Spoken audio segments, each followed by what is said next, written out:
Warri is a city like no other. Back in the 1970s, it was a place full of life, noise, and stories. If you were walking through the streets of Warri then, you'd feel the heartbeat of the city in every step. People from different tribes, Garobo, Itsekiri, and Ijaw, lived side by side. They had different languages, but they all shared one thing, a love for Warri. In the mornings, the markets were already buzzing with people. Women sold fish, fresh vegetables, and spicy food. The smell of bitter leaf soup, pounded yam, and roasted fish filled the air. It was the perfect way to start the day. People smiled, joked, and worked hard. Life was simple but rich in its own way. At the same time, something big was happening just outside the city. The oil rigs of Chevron and NNPC were starting to pump oil, bringing new money and power to Warri. Men worked on these rigs, sometimes far away from home for weeks. They wore hard hats and dirty clothes, but they knew their work made the city run. The oil money helped build the city, but it didn't change the fact that many families still lived in small homes, struggling to make ends meet. The rich lived in big houses, but they didn't look down on the poor.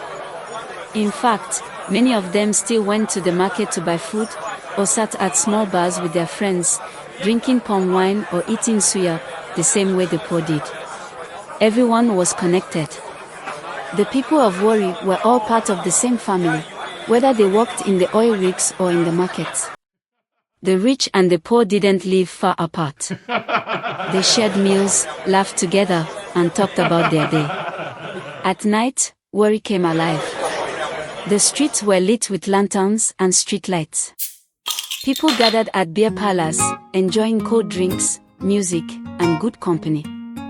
It didn't matter if you were rich or poor, you could find yourself sitting at the same table, sharing stories over a plate of food.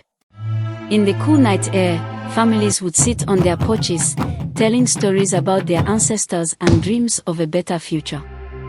Even though Warri had both the rich and the poor, the city felt like one big family.